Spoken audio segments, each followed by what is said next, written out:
Hey, it's Friday night, It's everybody. Friday night. And no, let me not go there. I might bring up a lot of old thinking. Stop it. We want to welcome you to the Pastors Roundtable on this November 3, 2023. Raj, it is already November, man. We are almost at the end of a whole new year, brother. Yeah, man. We started off thinking, looking ahead of us. We had a lot to do. We have a lot to happen in the new year, and now we're looking like, man, what happened? Mercy. Hey, we've got Facebook user joining us tonight from Huntsville, Alabama. Good evening, Facebook user. I know whenever it says Facebook user, that's somebody who's watching from the group page because Yeah. we can't tell who you are because that's what you just saw on screen is what we see. But we are happy that you have joined us tonight. Thank you for joining us. If you're joining us from wherever you are in the world, we want to know where you're joining us from. So hop in the chat, say hello, say good evening. Let us know where you are watching from. We send greetings from our missing co-host tonight. What's he saying, Raj? Is that what who said? I don't know. He's doing his thing. I don't know. I came on late to the Gotcha. pre-show, so I'm not sure what happened. Well, And we want y'all to know he misses you guys when he's not here.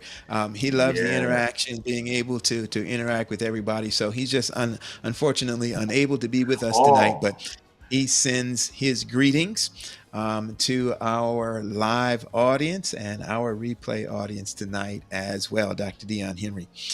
Um, yes. all right, Raj. So talk to me, man. How's the week been? I know that you were not with us last week. Something was going on there. Anything to Yeah. share about that? Listen, we had us a interesting week. We were out of the country. I went visited with my mom. Actually, took her back to Trinidad, so she is not in the beautiful southern state of Georgia tonight. She is Not in tonight. Trinidad, in the Twin Islands city, the Twin Islands state country of Trinidad, and so she's there. I visited with my father there in Trinidad. My sister and my family came back and had to go in and do a heart procedure. Now, don't get too alarmed. It was a heart procedure. We got it done. Everything worked out well. We praise God. I'll tell you that story another time. And so it Hallelujah. was a very relaxed week for me because I was told to reduce my activities. So today I am very excited to be a part of my PRT family. Amen. Sounds like your doctors told you to reduce your risk this week. Yeah, I like it. Yes, like yes. Good stuff. Good stuff. Well, listen, very quickly. I don't know, Raj, were you able to watch the show last week? Yes, I did. We No, were you excited. didn't, because we didn't have one last week. Ah, Uh, no, no, no, no, no, no, no. You know what I thought about? I thought about the two promos we did. there you go. Yes, Yeah, indeed. yes, yes, So we yes. all missed you guys last week, but we're glad to be back Yeah, tonight. that's I you caught me. You caught me. I was Yeah, I napping. caught me too because I was sitting here trying to think, man, what did we do last week? How'd it go last week? What was I was trying to remember the topic last week, and we weren't here last week. Right, right. I see Andrew Brown joining us from Berrien Springs, Michigan. Good evening, fam. Mhm. Good to see you with Yes, us in the yes. building tonight. Listen, I got to do Dr. Henry's part tonight as we're beginning tonight. If you've joined us tonight, our conversation is going to be a very powerful one. It's going to be it's a very necessary one, and we want you right at the beginning of the program tonight to share this with somebody. Before I push too hard on sharing it, though, Raj, we got to tell them what it's about. So, what's on the table tonight, Elder Wade? Wow. Tonight, we are going to be talking about the ministry of risk, Mm, managing risk within the church, as a local church, conference, the entities of our church, members, and our employees. all right. All right, so risk management. This is a risky business ministry. There's risk that comes along with ministry, and so we're going to be talking That's about right. to That's that right. that tonight. Who's joining us? Who's at the table tonight, Elder Wade? Well, listen, when we were thinking about who to come and help us with this topic, we went top. We are glad to have with us the CEO CEO/president of Adventist Risk Inc., which is the Seventh-day Adventist Church's insurance company. You'll hear more about that Oh, a little wow. later. So James Winegardner is going to All be right. with us in a few. Hey, can I do this right out the gate tonight? Just hey, this is the the CEO, president of ARM. We call it ARM, but Adventist Risk Management. Yes, So yes. make sure you take this opportunity right now to invite somebody to come and be with us tonight. You can go ahead and share the stream if you're watching on Facebook or YouTube. Little things help other people see the stream just by pressing that little thumbs up button or a like button, typing in the chat. All of those things help more people see the stream tonight. So we want you guys to type. We want you guys to hit your thumbs up. We want you to share the stream. It's really easy on Facebook. You hit the little share button and that'll go around. So we invite you to do that tonight. We want to welcome our audiences, our various audiences tonight. Some of you are watching on my personal page. Some of you are watching on Roger's page. But we also have the illustrious South Central Conference that is streaming for us tonight. And so we welcome those of you that are joining us from South Central Conference. If you are in the South Central territory, we want to shout you out. Go ahead and shout that out in the chat. We want to know that South Central is representing in the space and in the place this evening. All right. To introduce our program this evening, we want to show you a quick little video, and we're going to cut to that right now.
Wow, our ministry is to protect your ministry. It's fascinating that the Seventh-day Adventist Church has its own insurance company. 1930, I think it Yes, was 37 is what I saw there. Well, yes. listen, let's bring on our guest this evening, Pastor James Winegardner, or Elder. I don't know if we're supposed to throw that out there, the pastor part. Um, James Winegardner, what an honor, what a privilege it is to have you with us tonight on the Pastor's Roundtable. Thank you so much for joining us. The honor's mine. Thank you so much for having me. Uh, Go ahead, Roger. So, Elder, as you heard, we've kind of just dribbled a little bit of who you are, the president, CEO of Adventist Risk Management. Um, my co-host called you a elder, but we know that you're an ordained pastor in the Seventh-day Adventist Church. And but share a little bit more about who you are to our viewers, so we can get that insight as we begin our conversation tonight. Sure. I grew up in a half Seventh Day Adventist home and went to public school. And when I went off to college, I had an experience that drove me toward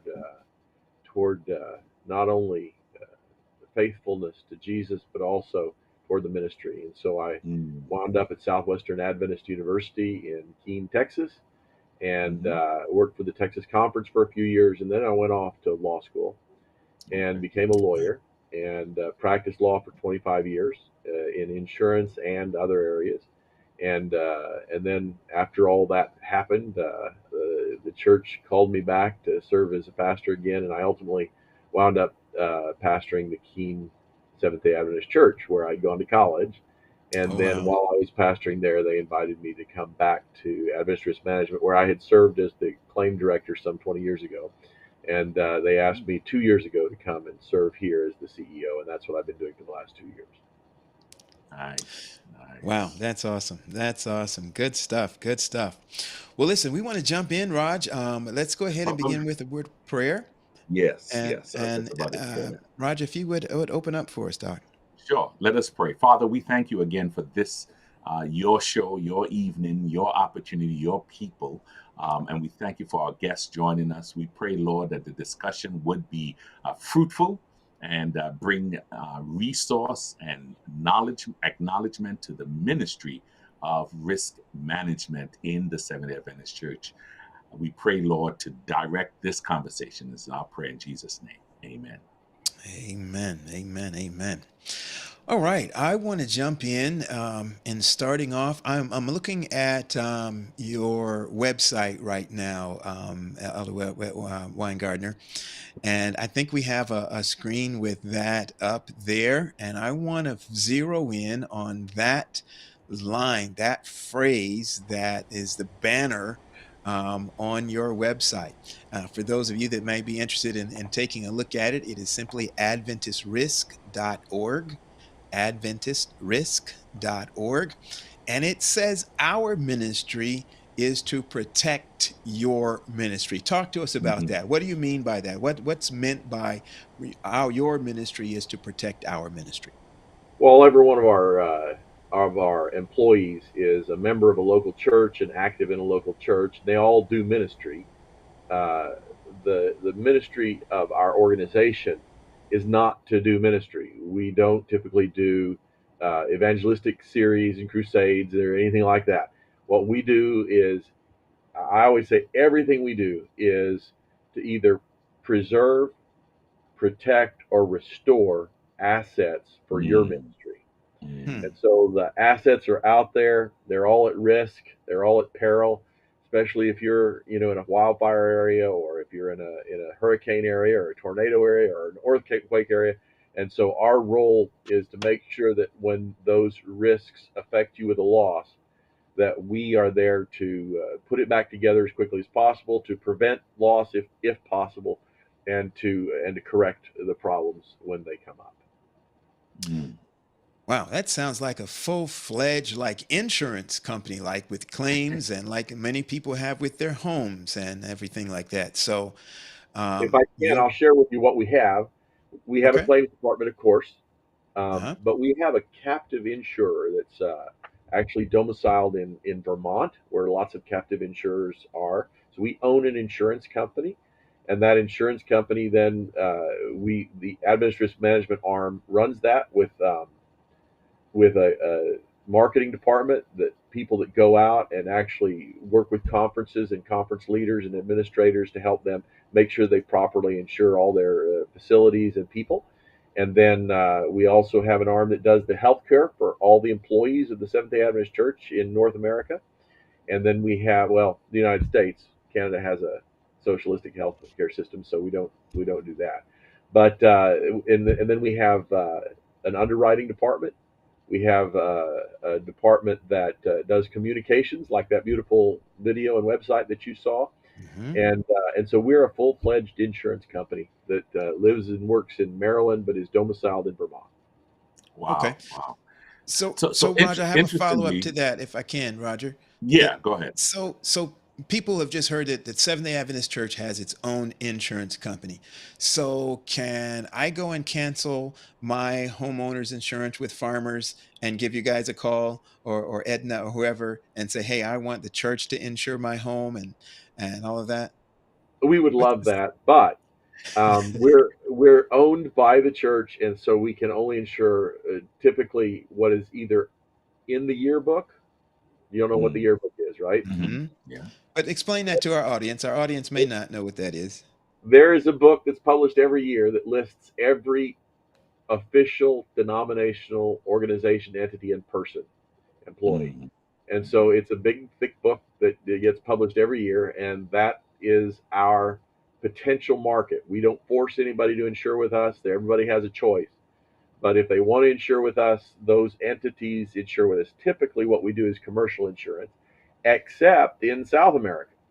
In South America, we do insure through a brokered arrangement through other insurance companies, but we handle the claims um, for every worker's house, car, Mm. uh, devices, and life.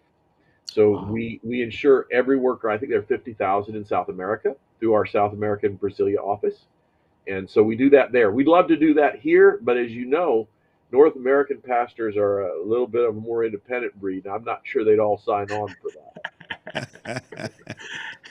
Now, at least from what I heard from the question that Pastor Paul gave, you might have one at least on this show with you.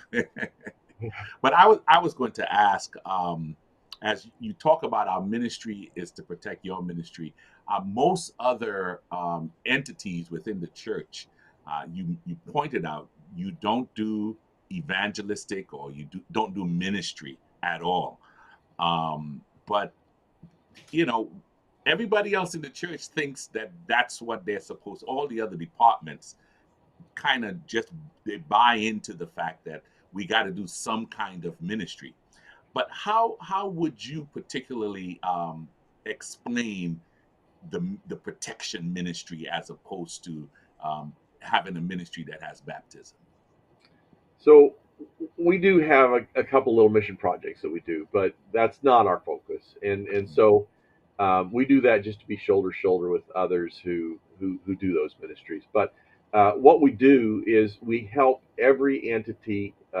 Most of we insure the entire world, okay, but Wow. 85% of the value of the insurance and the premiums and all that comes from North America, just because Mm. the values are higher and the liabilities are higher. And so we have people who go out, myself included, who train conference administrators, pastors, teachers, and other workers in safety practices. We pioneer for all kinds of policy changes that will improve the safety of the churches and their people.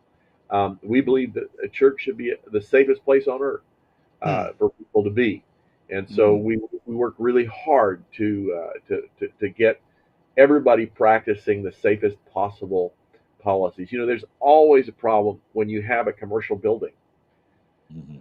A commercial building, bad things can happen. I was just starting at the Keene Church. I was sitting there in my first meeting in the Keene Church. It was a big choir concert, and the tornado sirens started going off.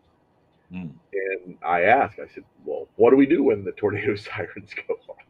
And if you've ever lived in Texas or the Midwest, you know that they you can hear them all over town, right? Yeah. And they said, "We don't know." Oh boy. Oh my. Ah! Yikes. Wow. Yeah. So that's we try to make sure that people don't ever come to a place where you don't know, uh, Mhm. and so we do a lot of training for that, and of course we fix it when it breaks. Oh, okay. All right. So that leads me to this next question. The uniqueness of Adventist risk management as opposed to risk management in general. What what what gives Adventist risk management the edge for Sure. the Adventist Church? There are other insurance companies that insure churches. Obviously, Mhm. every church probably has insurance, right? So Mhm. the Baptist churches and the other churches, they all have insurance. The difference, of course, is that we know our church. The Mhm. structure of our church is pretty complex, and I don't know that we want to get into all that tonight, but the structure of our church is pretty complex, and so we have master policies that come down from the top, and we have base policies, package policies that come up from the bottom, and they all kind of meet in the middle with excess, and so we have a lot of different knowledge that nobody else in the world has, and so Mhm. we're here to protect our church. When another company out there gets a claim on a church, the first thing they do is try to figure out, is there a way we can preclude coverage or not pay this? And when Adventist Risk Management gets a claim, the first thing we do is there a way we can pay this? Because we know Okay. that your church needs to be working again. Hmm. And so we have those issues, and we have Had to throw others. that in there. No, that And that that is a major. That's a Yeah, major that's thing, huge. you know. Yeah, yeah, yeah. That's major. Yeah. And the other is that we know the people. Mm. We do have a pretty high turnover in North America in terms of leadership, but we know most of those leaders, and they know us. And I thought when I started in insurance that insurance was about money, but the truth of the matter is that insurance is about trust. Come on. And wow. so we trust our administrators. People say, well, you insure a lot of schools. Schools are high risk experiences, and they are. But the Seventh Day Adventist Church is really good at doing schools. Mm. We're good at it, and very professional. And while there are sometimes problems, generally there are not. And so Mm. we're good at it. And so ensuring it is actually a pleasure and a joy keeping schools safe and open. Mm. Good. Awesome. Let's talk. I know this wasn't in our sheet, but I think this may be enlightening and helpful. The types of insurances that the church offers. I think most of us think about property insurance and liability insurance. Are those the main things, or any other type of insurance besides those? And then could you break those down for us? Sure, absolutely. Those are the two biggies. Let me mention a few ancillary ones too. Um, we insure a lot of travel policies.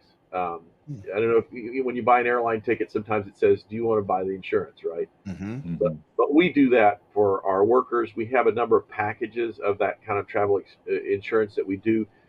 We call it PEB, personal effects baggage, and some other ones. So when you want to take a mission trip, for instance, we usually would like you to call us, and we'll insure the whole mission trip. Hmm. That includes illness, repatriation, and all that. We call that short-term travel, and we those are a lot of different policies. That's a high volume but low loss kind of thing. But it becomes Mm-hmm. very, very important when somebody is overseas and has a gallbladder attack or a heart attack, heaven forbid, or some other things, because they need to be brought immediately to a tertiary care center wherever in the world there is the closest one, and then ultimately they need to be repatriated back to their home. And so we have specialists who do all that, and so that's important. On the property, it's really important to recognize that we have billions of dollars worth of commercial property, and we have some residential, but it's residential parsonages and such for rent. Mm-hmm. So it's really sort of a hybrid of commercial property. But we have churches that are open to the public. We have schools that are open to the public and students, and those kind of risks are actually pretty high risk, especially, the worst commercial property to insure, the most unsecured commercial property is a vacant commercial property. And in Mm-hmm. Hmm. our small towns and our small churches, frequently those churches are vacant 6 days out of 7, and so Yikes. those are very poor risk. Uh, Mercy, mercy, mercy. Wow. Okay, that just gave me some sermon notes for those sermons we want to preach about making sure our churches are open not just on the weekend, but right. wow, it's a high risk, y'all. We need to do That's something in the right. building during the week. And so the commercial property is a significant risk, and then of course there's the liability side, and the side starts with property, which is the liability of trips and falls. We call that general CGL, commercial general liability. And so people fall, people get hurt. Frequently, there are people in work bees. We have all kinds of training for people on how to have a safe work bee. Lots of bad things happen at work bees. People fall through attic ceilings, people fall from ladders, people cut trees down on each other, and it gets to Mm. be a very ugly scene.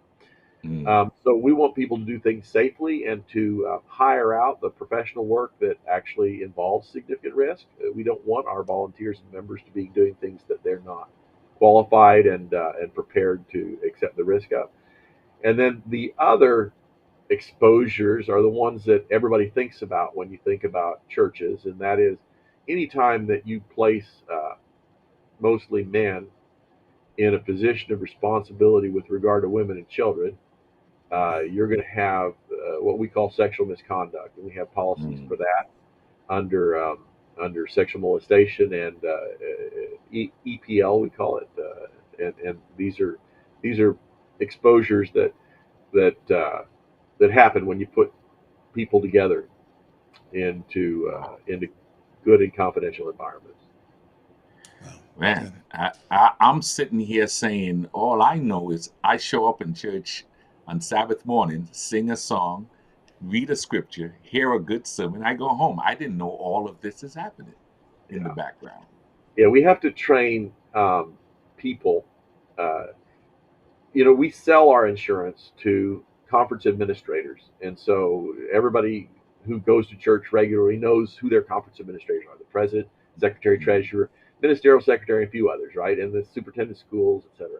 So we sell the insurance, the package, to those people, but those aren't really our risk producers. The Mm, people who pastor churches, who teach at schools, and who volunteer and work at churches, those are the risk producers. And so one of our big pushes is to try to get our message to those risk producers so they actually produce less loss. mhm, No. mhm. Hey, listen, I want to pause again to just invite our audience that's watching right now, invite somebody to this conversation. We're already learning some really, really good information. And I know there's going to be more on the table. We're getting ready to talk about some of the high risk issues. I see Stephanie has asked that question in the chat. We're coming right to that in just a moment. But if your pastor, your conference administrator, your local church safety officer, your children's ministry director, those are the kind of folk you want to invite now to this chat. You don't want to miss this. If you're watching this on a replay, go ahead and copy that link and share it with somebody now before you watch any further. Hit the pause button right now and go get somebody and watch the thing. Sit down and watch it with them. I think you're going to learn some really important information this evening. All right. Also, I wanted to shout out. I see Roel Arana Dixon is joining us from Corn Island in Nicaragua. Mhm. So welcome. We have an international audience this evening. All right, let's hop to that. Elder, some of the what are the main risk or those high risk elements that we see that we need protection from, and well, let's start there. What are some of the high risk issues, whether it's property, liability, the travel, any of those things? What are the hot issues that cause risk? Let me give you three real quick. One is the newest one is cyber liability. Hmm. Um, so everybody thinks about this. We all hear about this, and there's insurance for this. But the real issue is that I always say, imagine for a minute that there were banks, and in the bank there was money sitting out on the tables, and there were no guards, and there were no guns. And do you think there will be more bank robbers in that scene than there are today? And I would say Mm. yes. If Not in Saudi anybody, Arabia and Dubai. I'm sorry. I just but if just anybody could walk into a bank and grab money, I think we'd find a lot of people willing to try that Mm. if there was very little chance of getting caught or punished. Well, the internet is the Wild West, and there's a lot of money and a lot of Mm. important and secure data that has to be out there. And so there are people, millions of bad actors all over the world trying to penetrate your system. Most of us have very little money ourselves personally, and so their ability to get money from us is limited. But for companies, schools, specifically hospitals, churches, you have a lot of private and confidential data about your givers and about your students and about your patients and your employees. And so, if a bad actor can get in and shut your system down for you Mm. Mm. and seriously preclude you from doing any further business, um, they then command ransoms, Mhm. and they promise to give you your system back if you pay them enough money. wow. Wow. And Wow. that's a huge risk out there right now for all of our Wow. institutions. And Wow. so we sell that insurance. It's brokered to another company, but the company is very good, and they bring in expertise when a claim occurs that help people get out of that. So that's one. The second one is an interesting property exposure, and I touched on it just a second ago, and that is vacant and semi-vacant properties. Mm. There are a lot of really underutilized churches out there, and I Mhm. don't just mean the churches that are underutilized by days of the week, but I mean churches that seat 200, 500, 1,000 that have 20, 50, or 200 people in Hmm. them. Um, Mercy. and and those kind of churches are very difficult for church members to maintain because they can't afford their building, right? And Yeah. maybe there was a heyday back in the 70s when that was a pretty big church, but maybe not today. Maybe it was just a church that they got a bargain on because the Baptists gave up on it, right? And Hello. so they got a building that really was great, but the building is underutilized. Those buildings are really hard to maintain. And so maintaining, what do they call it? Just keeping up with the roof and the plumbing and all those subsystems becomes a problem, because then when things go wrong, they can go very, very wrong. And the third one is the one that you would expect me to talk about, and it is an enormous exposure, and that is the sex misconduct exposure. Mm. And the fact is that we do everything we can to prevent that. There is a history around that one, and the history, uh, we all hopefully read history. Uh, there was a time when the Bible and other people just didn't say much about the wrongness of slavery, and then we kind of woke up to the fact that that was absolutely anathema, and so we started working against that. But it took generations and generations to get to a place where everybody agreed that that was unacceptable. The same thing has happened with sexual misconduct. Wow. If you go back in time and you watch that movie 9 to 5, and you see those ladies being treated abysmally, and the movie's supposed to be funny, and it isn't funny. It's Mm. traumatic, and it's unacceptable in all of its portrayals of the reality of 1960s and 70s office life. And the same is true of molestation. I mean, I in the last 15 or 20 years, I have personally witnessed juries give child molesters probation. Mm. Uh, and I don't know that that's happening anymore, but it is a problem. And it is a problem that affects any time you mix people together. And yes, persons with power are accused of sexual abuse. And we need to talk about what that accusation means and how you supply due process both to the victim and to the person against who the allegation is made, and make sure that the church does right by both of them. Mhm. Wow.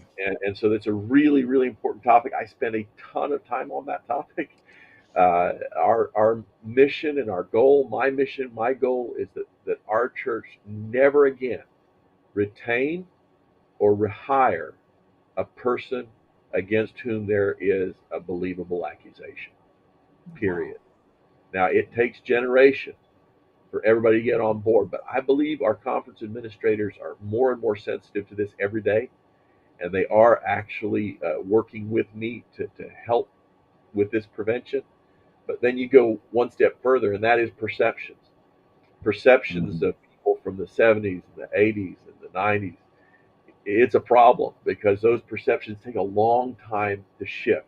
You turn the rudder, but the ship doesn't turn because Yeah. people just remember those earlier days, as they should, right? I mean, those are traumatic events, and we didn't always handle it the best.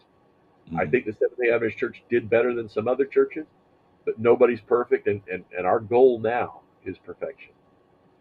Oh, good, Mm. good. I like to dig in, Elder, just a little bit on that last segment there. We heard two terms. We heard due process and then we heard believable allegation. Connect those terms for me: due process and believable allegation. And So, as we contrast that against something like a conviction. right. So a conviction is a simple case, okay? But convictions don't happen nearly very fast. In North America, Mhm. anyway, convictions take years. So we're not going to get to convictions right away.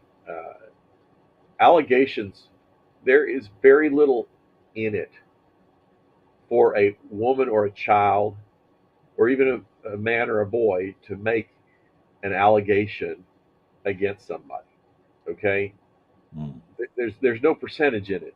It's not going to help you. It's not going to move your life forward in most of the cases. So we find that over 90% of the allegations have something to them. Mhm. And so we tend to lean that direction, and we'd be right. You know, I mean, if you had a 90% bet, you'd take it, right?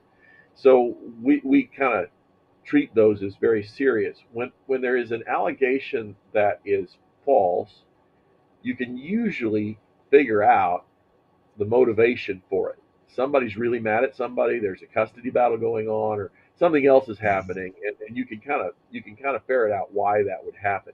So most of the allegations are true, and so Mm. what we want to do is make sure that people against whom allegations are made have the opportunity to vindicate themselves if there is a vindication to be had.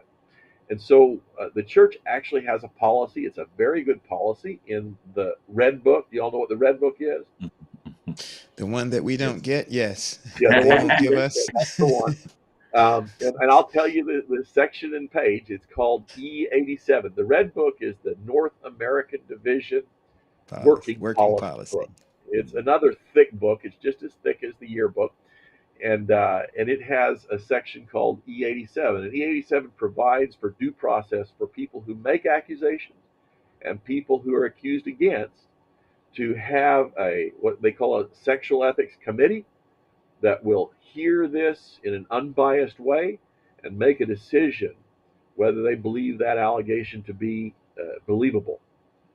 And if they do, then of course that makes that actionable for the employer, whether that's a school or a conference Mm. or whatever. And so we have these allegations. We take them seriously.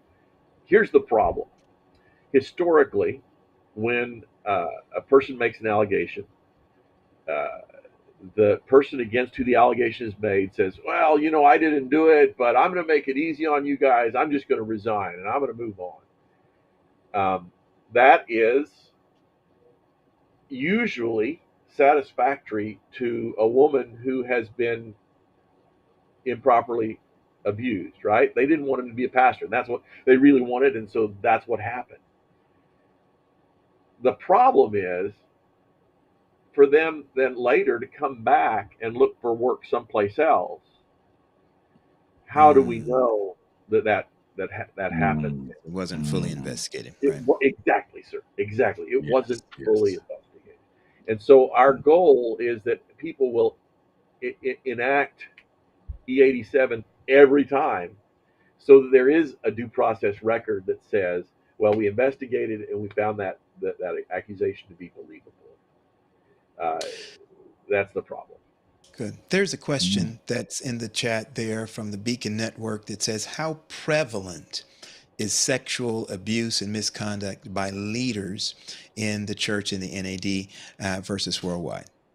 Just know that about 40% of all uh, misconduct is child on child. Okay, so Mm. Wow. it happens in churches, schools, pathfinders, etc. There's children, teenagers, and younger teenagers typically is that. So Mm. that's a bunch of it. Then the rest in North America, since Me Too, I think we've kind of really shut this to a zero tolerance Wow. kind of experience.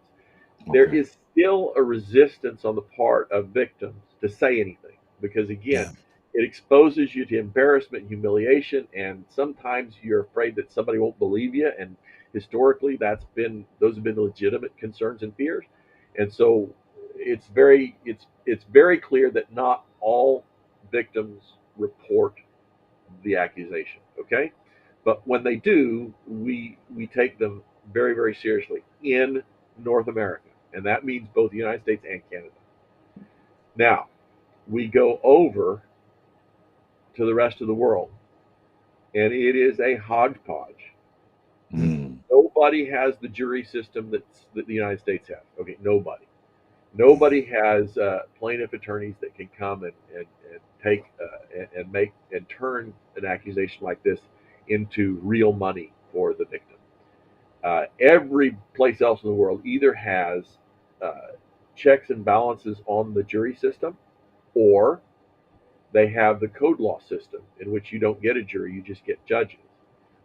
Those places also have cultural morals and mores Mm. Mm-hmm. that are not 21st century North American cultures.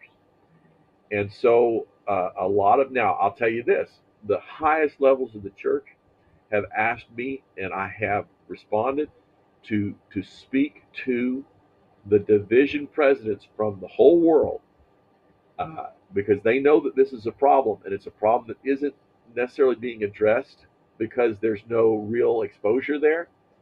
And so I have been um, given the opportunity to impress upon the division leadership from all over the world that even if there is no litigation issue here, that this is a moral stewardship question.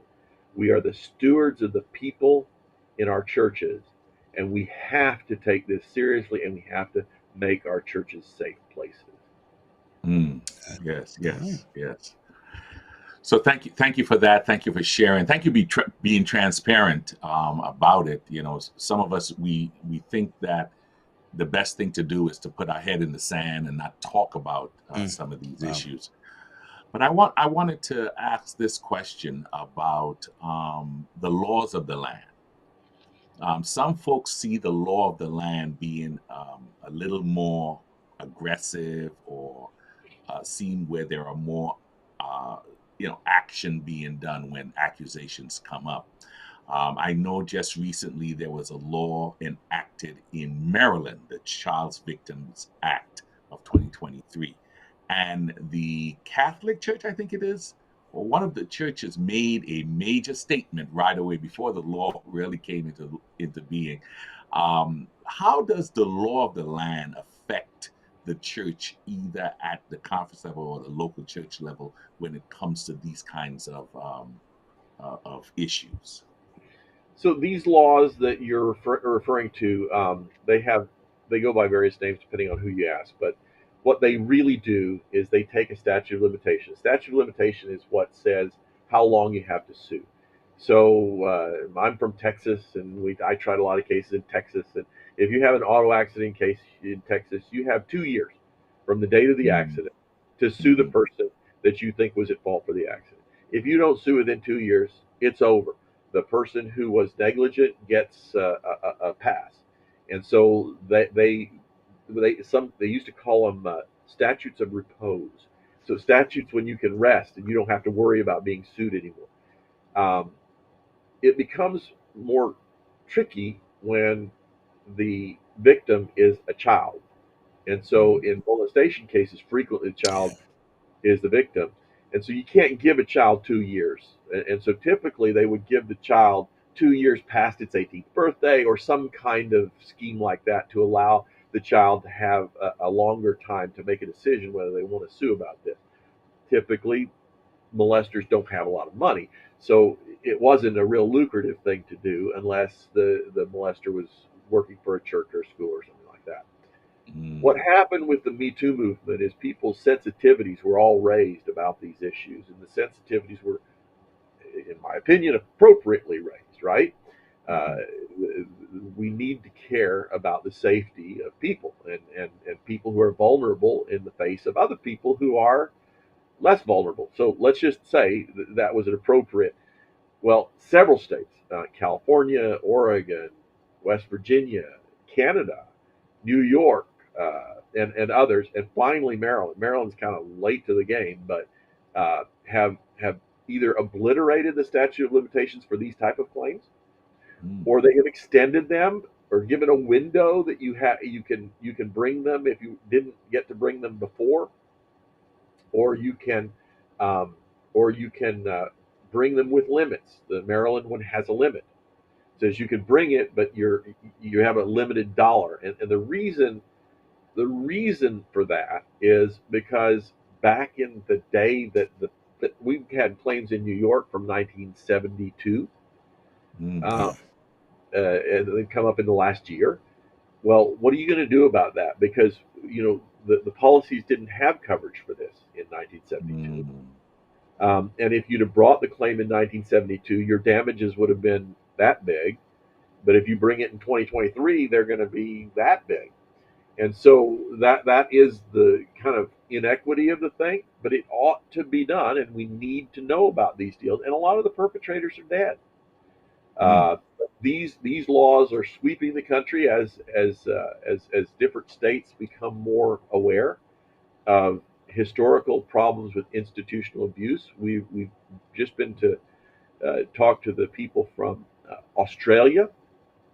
Australia, is a Commonwealth country, and so they have something called a king. I don't know what that's about, but anyway, they have a king who has what's called a royal commission, and he had a royal commission to study institutional abuse, and all the churches had to come clean, and it was really, really good uh, because the Adventist Church did a tremendous job.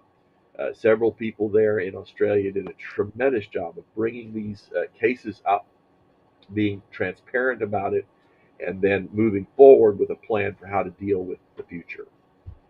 So Mm.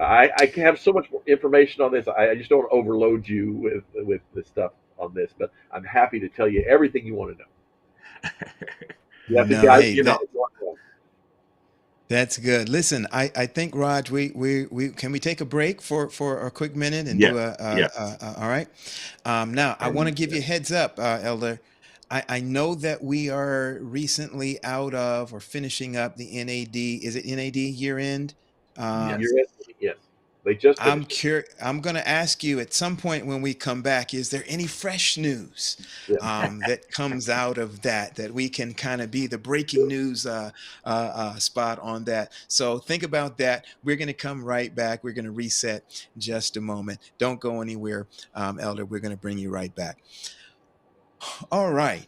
Um, Wow. Again, if you are just joining us tonight, this Friday night, November 3rd, November 3, you are joining us when we're talking about risky business, the business of ministry and risk. And so we know that we've learned a lot so far, but we just wanted to take this little break to give you an opportunity, if you were just joining us, to catch up on what we've been talking about, to go ahead and to use this opportunity now to invite somebody else to the last portion, last segment of our conversation with Mhm. Elder James Winegardner, the president and Yes. Yes. CEO of Adventist Risk Management. Roger, if somebody's joining us tonight and they've missed some of our past shows, some of our past conversations, how do they catch up? How do they find out? If somebody just tuned in just now, how do they find out more about Pastors Roundtable and how they can catch some of this juicy, these juicy conversations that we have with our guests? Well, listen, you don't have to worry about trying to search the internet. You can go straight to the Pastors Roundtable, or the prt.live is the URL, and you will get when I say every previously recorded segment from season 1 all the way to season 7, all the way to Mm. tonight's there, and some show notes, which has resources to help you expand the information that is shared in that particular episode. And so you want to go to the prt.live, and you will be able to see every single episode that we have recorded. All right, that's awesome. That's awesome. So you can go and find out all of that stuff on the website. What else can they find on that website, Pastor Wade? I know they can go and find all the show notes. They can find links to all of the videos, all the shows from beginning of season one. Is there anything else that they find on the website? Well, listen, we want to just invite you. If you are enjoying Pastors Roundtable, if you feel like, man, this is information that I needed to know. I have to say, as a host, I have learned so much Yeah. about my church just hosting Pastors Roundtable, and you would like to see this ministry continue. We invite you to go to the bottom of the website, prt.live. Go to the scroll all the way to the bottom, and you will see a link to support the Pastors Roundtable. We're not telling you how much. We're just saying support us. If it's prayer, we thank you for it. If you would like to Amen. share some finances, because everything that you see that is happening on Pastors Roundtable does cost. I remember one pastor saying that the Mm. gospel is free, but ministry costs. So we want you to know that we will be appreciative of you partnering with Pastors Roundtable through our support link. Amen. And again, we thank you guys for joining us tonight. We're going to rejoin our guest at this time and bring him back on again. Pastor James Winegardner, thank you so much for joining us tonight at the Pastor Roundtable. We know it's a Friday night, and at least it's late on my end. I'm in Fort Lauderdale, down on the East Coast there. Where are you, by the way? You're in Maryland, right? Maryland. Oh, Yes, so you're in Silver the Spring, same time Maryland. as me. All right. Yeah, So even more, thank you for spending this late night with us no here worries. at Pastors Roundtable. All right. Let me I'm looking can I at chat. respond to Rodney here real quick? Yes, go Sure. ahead. So Rodney in the chat said, there's some bad characters amongst our brother pastors. You need to call them out. Here's the problem, Rodney. You're never going to see the bad actors if you're a man. Mm. Mm, wow. Okay, Uh, they're going to look great to you. They're going to be nice guys. They're going to be winsome individuals. You're going to say, I love working with old Bob, right? And Mm, then it's only when Bob gets alone with a woman, or when Mm. Bob gets into a situation where he's got some power over another person, that you're going to see that. So we guys are the worst people to call each other out because we don't know. It's Mm. only when people start coming forward, and it's weird, the way that it actually works. There's statistics out there and they vary somewhat wildly, but they're all in the same trench, and that is that when a pedophile gets called out by a child, they usually have, on average, more than 10 victims before right here. Mm. that Wow. didn't call them out. Wow. Okay, Yeah. and that's true of men who do stuff to adult women as well. So I always say there are two things that can disqualify you from the Seventh Day Adventist ministry. One is obviously being a pedophile. You can't be a pastor if you're a pedophile. In fact, you can't even be a volunteer in our churches if you're a pedophile. But a pedophile is a clinical definition, and it becomes kind of obvious. The other is that you have such poor judgment that you're simply disqualified from being a minister. and Mm. and that's, Rodney, what some people can see is just the poor judgment. We see pastors getting into fisticuffs with their church board. Mm. Um, Mhm. you know, I don't care if there was a woman involved. I don't care if there was a child involved. You have disqualified yourself from being a Seventh Day Adventist pastor. It needs to be written in the personnel file so we don't rehire people like that. We got to keep those people out of ministry. It Hey, reflects. we were told in school in theology class, we were told never fight with your members. Don't fight with your members. They said, but if you do, make sure you win. That's what don't lose. Don't. Well, we see it all the time. Don't fight with your spouse either. Don't fight with your church members, and certainly don't fight with children. But all of that is just, those are evidence. And so when somebody evidences that heart condition, that judgment deficit, we need to make sure that they aren't employed in the Seventh Day Adventist mm, ministry any mm, longer. mm. So we work So, really hard on so, that. So so, I got to push back just a little bit there. mhm, So when we say that now in 2023, and then we get up and we read from the book of Psalms, or we go to these people who were holy men of God that spake as they were moved by the Holy Ghost, and we look at Moses the murderer who wrote this stuff. We look at David the king who was a man after God's own heart, who was not dethroned for his indiscretions of murder and adultery and all of those things. How do we respond from a professional we do it theologically, but how do we respond from a professional standpoint of the biblical seemingly contradictory nature of forgiveness and restoration versus never work again? How do we reconcile those things? So it is an issue, um, and the real question is, what risk are you willing to take with the vulnerable populations for whom you are a steward? Okay, and so when a person, I mean, you use the story of David, and I'll take you up on the story of David because it's a beautiful story with a very tragic middle piece there. mhm, Recognize that he was a king, and in those days, kings could have any woman they wanted, and that sort of thing. But look at the life. He was never the same again. mhm, His work for his nation was never the same again. That's why I And threw Moses in there too, by the way. yeah, I hear you. Now Moses was just a hothead in his youth, and God trained him, and I get that. Here's the problem though. We can't know. And when a person exhibits either pedophilia or poor judgment to a level that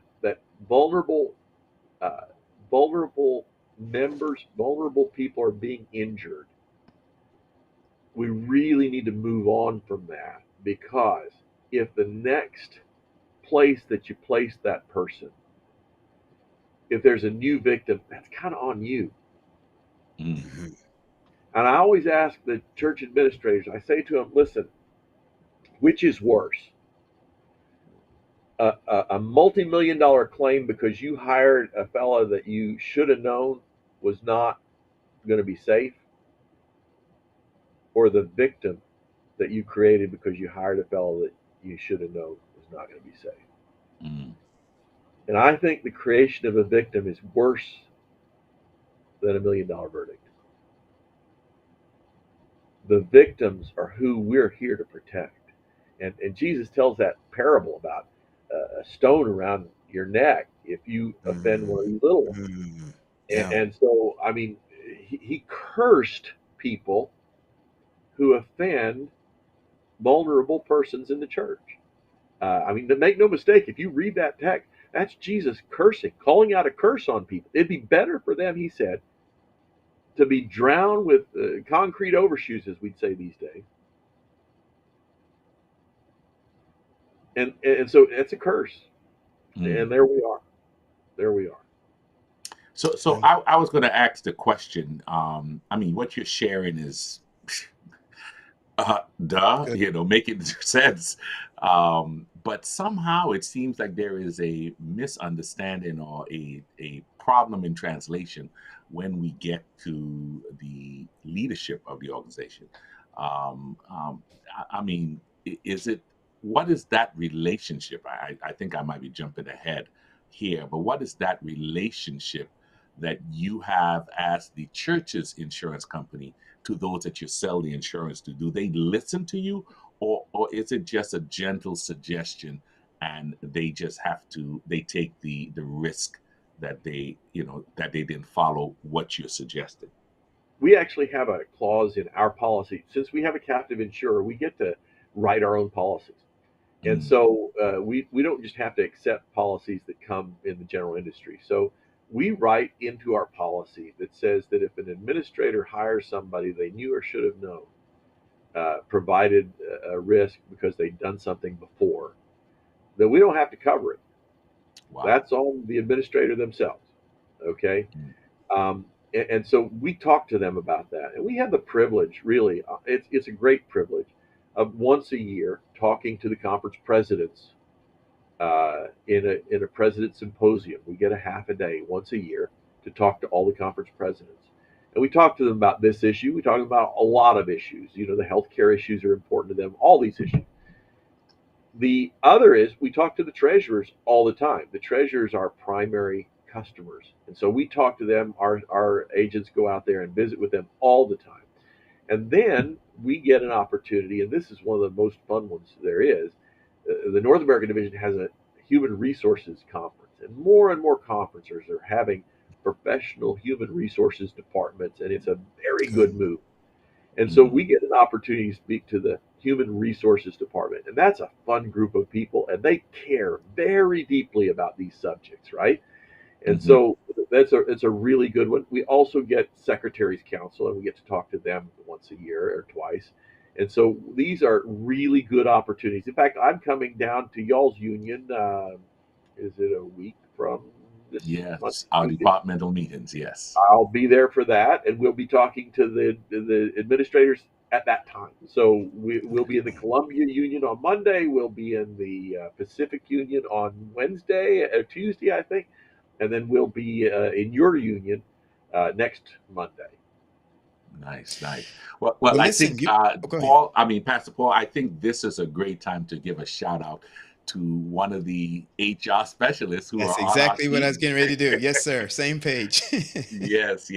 We're just excited to have Stephanie Scott, who is the HR Resource Director for the South Central Conference. She is the one that made this show happen, but she's also a part of the PRT team, and so we just want to thank her for what she does for the South Central Conference. But I know it adds into the other conferences in our Southern Union. So Stephanie, thank you for your service. And what she does, she's a really great lady, and what she does is really more than that, because we're helping the human resources department. In the past, there was always this training that people gave to you, the super safe thing that people gave to human resources. And that is when somebody calls and says, tell me about Joe Smith that used to work for you, that they used to say, he worked from this date to that date, and he was paid this, and this was his job description, and this, that, and the other. And that's all you say. Don't say any more, because you get sued, because if you say something and he gets mad and he doesn't get hired, he's going to sue you. Well, we're trying to retrain HR people like Stephanie all over the country. Stephanie gets the opportunity to talk to HR directors at all the other conferences. Now, she can't say, don't hire that guy, right? And for the same reason that they used to give that other advice. But what we do give, the advice we do give now, is that when an allegation comes up, we ask our human resources people to write down the facts of the allegation. So the fact says that a member of the church alleged that Pastor Jones on this date kissed her when she didn't want to be kissed. Period. Then you can write, Pastor Jones resigned before an investigation could be completed. Full stop. See, those are truth. Those are facts. And a defense to defamation is truth. You can't lose a defamation case if all you told was fact. Now, what she can't say is, I believe that Pastor Jones was a terrible pervert. Now, that is defamation, right? You can't say that. But you can tell the next employer when they call back, when South Central, he leaves South Central and he winds up in Oklahoma. When he winds up in Oklahoma HR calls Stephanie, and Stephanie can say, while he was here, there was an allegation, or there were two allegations, or there were three allegations, and none of them were investigated, but he resigned during those, and that's all she has to say. Now it's on Oklahoma, because now they either knew or should have known, right? And they can go check it out and see if those allegations have any water. Now, we'd love people to do the investigation back at South Central where that happened. But if they don't, at least the people in Oklahoma in hypothetical will know that something happened there. that they need to investigate. Is your defamation of me factual if you lead with "I believe" that he Yeah, is? you just you don't ever lead with the I believe. And so Because what's that could be interesting the is we fact. always, That could be the factual part of the statement. I do believe that. That is true. I do believe That. guilty. We actually insure people for defamation claims as well. Oh And Mm-hmm. wow. so we always say we would prefer to defend you on a defamation claim than a molestation claim. And That's right. so please give us the defamation claims, but you don't have to, because all you have to do is give a factual account and then let it be Oklahoma's problem in that hypothetical. Wow. Got it. Listen, Got it. Got it. before we move on, you most of our viewers are lay members. They sit in the pew. Sure. One of the things that I know that risk management is pushing is our volunteer screening process. Can you talk a little bit about that to our members, the importance of that? Because I've heard it so many times that, oh, they don't want to do it. Particularly, there are some factions of our congregation that may not want to do it. They don't want the government to intrude in their lives and things like that. Could you share with us the importance of that volunteer screening? Yeah, so it's really important. And I'll tell you, the thing is, the good thing about it is that it provides a framework for Mm, people to at least look at the background of people that we're placing in responsible positions with vulnerable people. Okay, mm, so that's the great thing. The weak thing: how many people really have a relevant conviction out there? It's a pretty low hurdle, right? mhm. you know, and so when we get pushback, and we do get a lot of pushback from people from time to time, when we get pushback, the reason we generally find out we get pushback is that there's a smoking gun somewhere. The people who push back the hardest may have a DWI out there or some other little DUI, I guess many states call it. Or they have some sort of a thing that they're afraid is going to turn up and be really embarrassing or humiliating to them. But it's really important. And you mentioned something earlier that I can wrap right into this, and that is, you suggested that what happened at the year end meeting. And so here's something that happened at the year end Mm. meeting that actually is on this subject. It's really interesting. For years, we've been pushing that all of our volunteers, and some places even board members and other people, need to have this background screening. And so we've been pushing it, and many conferences, if not most conferences, have been very compliant, and they've done the right thing. There's cost attendant to it, but they do it, and it's the right thing to protect the children. Well, guess what? Until a couple of 3 years ago, it really wasn't required on employees. Wow. Yeah.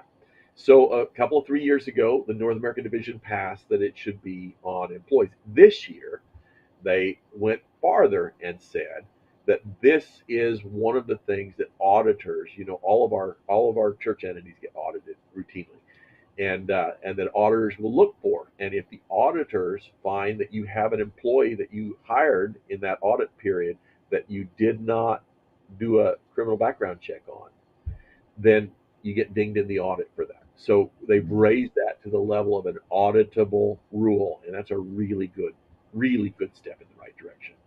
Mm.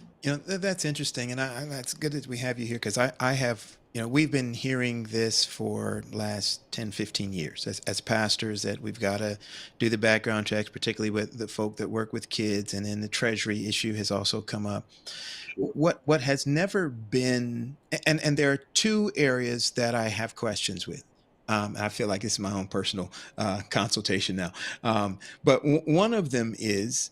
Um, when you do the background check, we have never been told what do you do when something comes back and it shows up something, shows something, something you learn. Do you say that that individual, and let's say it's not a sexual pedophilia type thing, somebody has something on that record. Does that mean they can't be the deacon or they can't serve in an office in the church? Has nothing to do with money, nothing to do with children. But what do you do? What's the next step? That is a part that has never been communicated or maybe I just wasn't paying attention at that point. But that's kind of a missing link there. What does a church do when they get something returned in that background check? So typically, the church isn't going to hear about that unless it is a disqualifying sort of conviction. Okay, because we don't make public that would be a defamation problem. We don't make public the people's criminal history, background history. So that's kept by somebody at HR at the conference level, Hmm. and it's very confidential. And they get a return that says there's this, and then they have to make a decision there.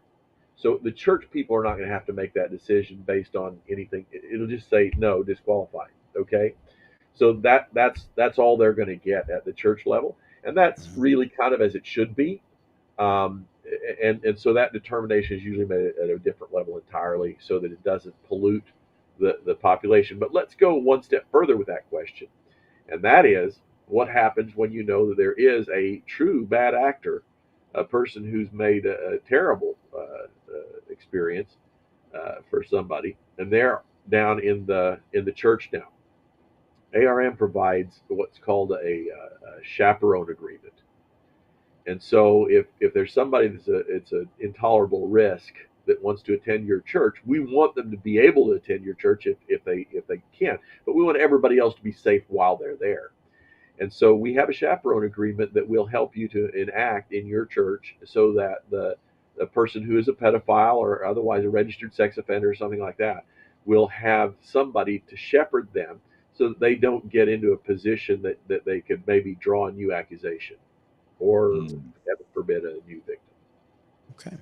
My second question with that was in a lot of our border states and in places like Florida, some of the pushback that we get, and we do get a whole lot when it comes to that, but it has to do with immigration status. Right. So often our members refuse to do it because maybe their immigration status isn't up to snuff and they feel like, yeah, this is going to be a problem. And some of us have pastored churches where, yeah, if we don't put these people in office, then there's nobody left to put in office. So is there really some sort of a risk that people have with their immigration status being an issue when they do a background check? No, we do these background checks with Sterling volunteers. By say we, the entities, the conferences, the administrators do it with Sterling volunteers, and they do that appropriately, securely, and confidentially. And no, there's no. I've never heard of any example of anybody getting into any kind of immigration issue by doing that. You can safely do that. I understand the fear of undocumented persons. I understand the fear. I would be afraid too. I'd be afraid every day. And so I do understand that. But the fact is that undocumented persons have lots of rights and they are protected in most cases unless a new crime is committed. And so if this is not a problem for them, they Okay. can safely do that. All right. Okay. Well, Roger, we ready to hit our last one or? Well, let's go back to the chat. I see the Beacon Network asked a question Oh, yeah. about Yeah. how do you perform due diligence regarding cybersecurity and in avoiding ransomware extortion risk. Um, as a conference worker, I know a lot of some of our conferences may leave the churches out there, but what are some of the things you can suggest to church leaders, Sure. local church leaders, when it comes to this subject? So just know that ransomware, this kind of cyber insurance is actually pretty new. It's only a few years old, and a few years ago it became mandatory in the policy book, the big red book, and every conference had to have that in order to be compliant. Mm. The problem was the industry was so new that they really gambled wrong on the risk. They thought that the risk that they were going to be insuring is the release of confidential personal information, accidental release, and so that's kind of what they thought they were insuring. And then just 1 year into the big push, it turned out it was all about ransomware. And so Mm. ransomware or shutting people's systems down is a much more high octane experience than they were expecting. And so their level of underwriting and their level of cost on premiums really took a jump. And you can talk to any conference official and they'll explain it to you. The vendor that we use for this cyber insurance now has, I believe I've heard, it's a 35-page inquiry application for insurance. Wow. Mm. So that is the vetting that they do to see if they want to accept that risk. And some of our conferences have just gotten a no from them. And the Mm. no is usually because the conference is not willing to enact normal protocols, uh, to multi-factor authentication, things like that that are really de Okay. rigueur in today's environment. You have to do that, right? Right. The problem is that many conferences' experiences are small enough that it doesn't make sense for them. And then the second problem that's really tedious is that many conferences they're insuring the whole conference, but I mean you guys know many conferences have no involvement whatsoever in the data network over at the academy Mm. or the elementary school Right. or these other and Or the we know local they have church. systems, right, or the local church, which many of our local churches have no network at all. They just Mhm. have a treasurer with a computer, and that's it, but Yeah. at the schools that do have networks, the conference usually doesn't tell the school how to do their network. And so when they're filling out this application, are they filling it out for just themselves? Are they filling it out for themselves and all the schools? Are they filling it out for themselves, all the schools, all the churches, all the Mm. pastors? Is that what they're doing? We don't know. See, and so that Mhm. was a real spongy area. And so what we're trying to do now is figure out a way to ensure at a higher level, maybe at Okay. the union level, so that everybody gets covered underneath and have some kind of general minimum agreement for what kind of safety precautions that you're going to have to take. ARM is this year paid for a subscription for every one of our entities that insures with us of a program called Ningio. I don't know if anybody's ever heard of it, but we're buying Ningio for everybody in the North American division. Come It's on. a really wonderful training system where you get 4-minute videos twice a month that kind of teach you exactly what the question in the Beacon Network there is how these social engineering things work and how to be safe and avoid them. And so the answer to who is liable when it really depends on the policy, Beacon Network. It really is about the policy. The policy specifically tells what happens. We've had some colleges and universities that have been hit hard by Mm. ransomware, Yeah. and when Mhm. they Yeah. get hit hard by ransomware,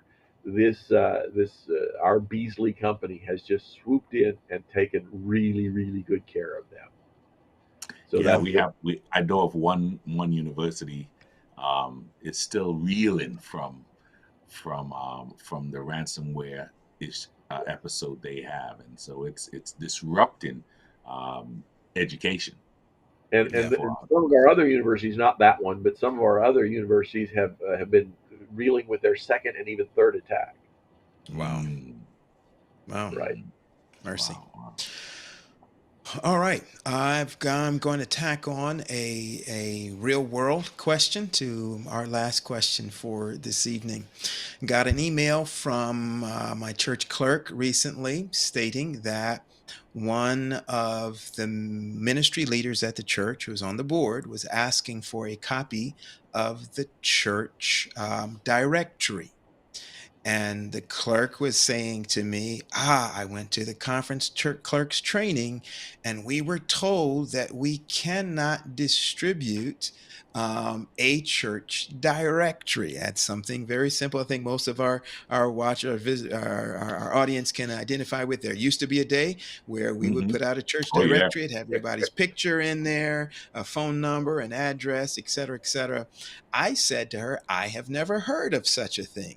I remember a few years ago, I'm telling my age, when you used to get a big old phone book in a plastic bag on your driveway, and it would have everybody in the city's phone number and address in it. I've never heard that we cannot distribute members' phone numbers, and particularly to a board member who was wanting just to organize her ministry team, et cetera, et cetera. Talk to us quickly about that. And then, second, and I'll ask the second question follow up. Let's deal with that one, and then we'll. So on that one, times have changed, and we gotta move with the times. People have a certain level of right to privacy. Now, you can go on Google and you can find them all. Okay, so they're all out there. It's not like we're keeping. The question is who is releasing it, right? Mm, You do not want your church releasing any information on your behalf without your permission. okay. That's really where you are. Permission. It's certainly available on Google. The nexus of this is a program called eAdventist. Hmm.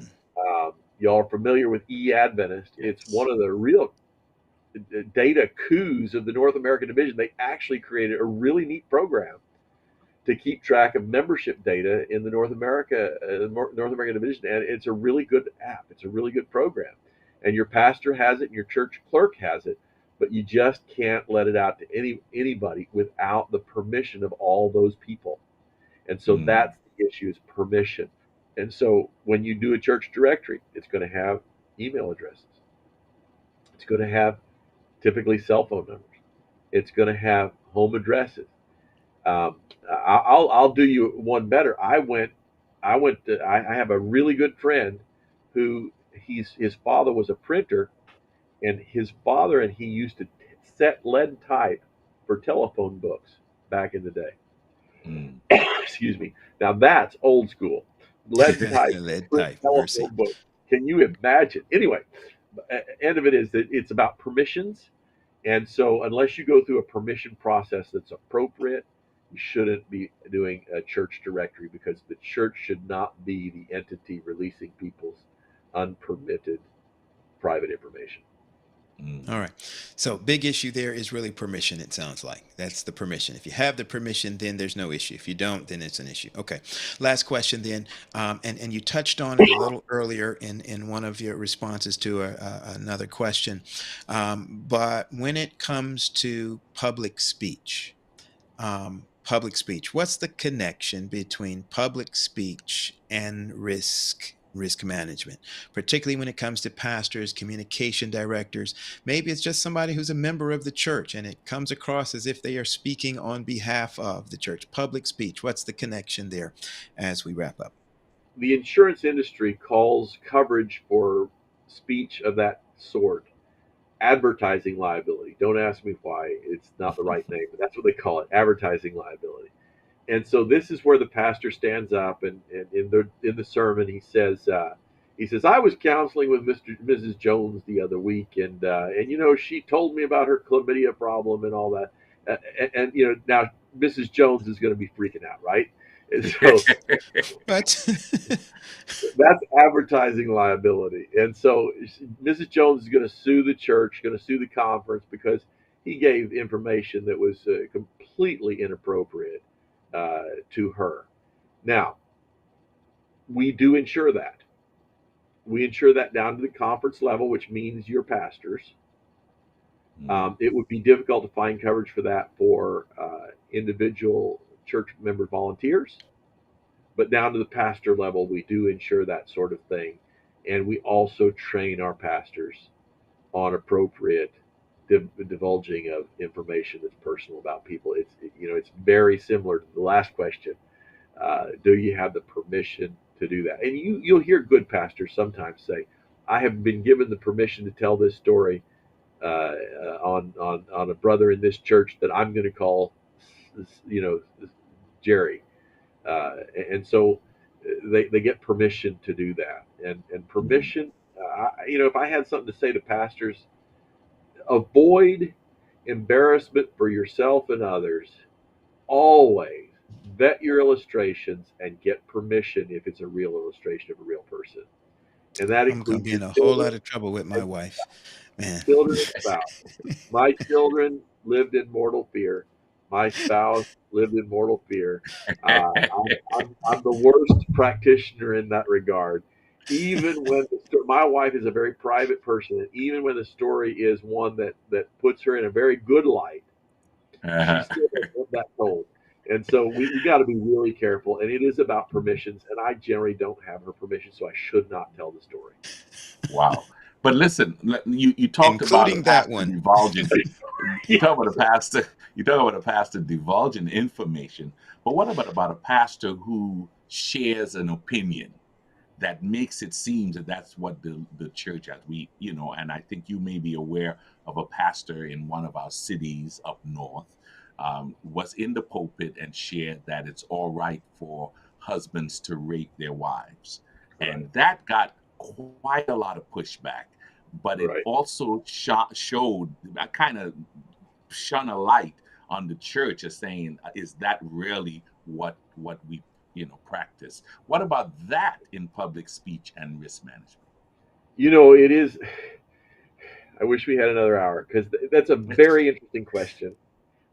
Down, and that gentleman went back to his home country and did a nice interview down there where they tried to rehabilitate him. Um, that was a cultural misstep Mm, mm, because he came from a culture where that was an acceptable thing to say. wow. But in North America in the 21st century, it's not acceptable to say you should rape your wife. You cannot say that. You must not say that. It is not true. Now, that is a management issue for the conference Mm, where it becomes a risk management issue. And just think this one through with me. Here's a real kind of hypothetical. Think this one through. Let's say a pastor on a pastoral staff uh, shows unwanted, inappropriate attention to one of the females in the church. It includes some touching, right? So she sues the conference because this pastor, they knew or should have known that he was that kind of guy. So we're defending the case right along. And then all of a sudden, the plaintiff attorney starts showing us video of the senior pastor who says things that discount a, a woman's autonomy over her person. Do you follow mm, me? mhm. Okay. And so maybe he's had a bunch of sermons where he says women need to really submit to their husband and they need to do anything the husband says, and really women need to support to men generally and submit to men generally and that sort of thing, right? The eternal subjugation of women and that sort of thing. Well, that's going to be a really difficult case for us, isn't it? Mm, Because the plaintiff attorney is going to make the jury believe that that's the teaching of the Seventh Day Adventist Church. Because look, the right. whole staff is preaching this stuff, and then he kisses this woman without her permission. That's just the way that is over there at the Adventist Church. So we really do have to take management seriously. And if our pastors are saying things like that, we really have to ease them into a better occupation for people who believe those sorts of things. Mm. Oh boy. Oh, I yeah, we don't have the time tonight because our time Another is hour, my gone. brother. But Another hour. yeah, because what that opens up is that the new language that surrounds the whole abortion issue would feed directly into the scenario that you just stated, which would make it difficult for Adventist preachers to preach against abortion because it seems to take away a woman's right to her own body, except that's the language that's being used. So wow, I wish we had we're gonna have to bring you back, Elder, for that next hour because this has yes. been rich tonight. This has been good. We again thank you so very much for taking the time to be with us tonight. We know that it was a sacrifice on your part this time of day and everything, but we really appreciate the insight and the wisdom and the knowledge that you've shared with us and with our audience tonight. And we hope to have you back again soon. truly my pleasure and privilege. I thank you, Thank and you. you are Thank you. certainly welcome to my time. Wonderful, wonderful. Listen, I've learned so much tonight, Pastor Winegardner. I just thank you so much for, I also personally thank you so much for your time and the information you shared. I also want to say on behalf of our viewers, thank you for enlightening us on the uniqueness of the Seventh-day Adventist Church and the lengths it goes to protect the ministry, and we appreciate what you shared. Want to say to our viewers, thank you so much for joining us. And we want to say we appreciate the fact that you have partnered with Pastors Roundtable to help make ministry relevant, Resourced. and real. Goodbye, everyone, and we will see you next week. Thank you. Thank you.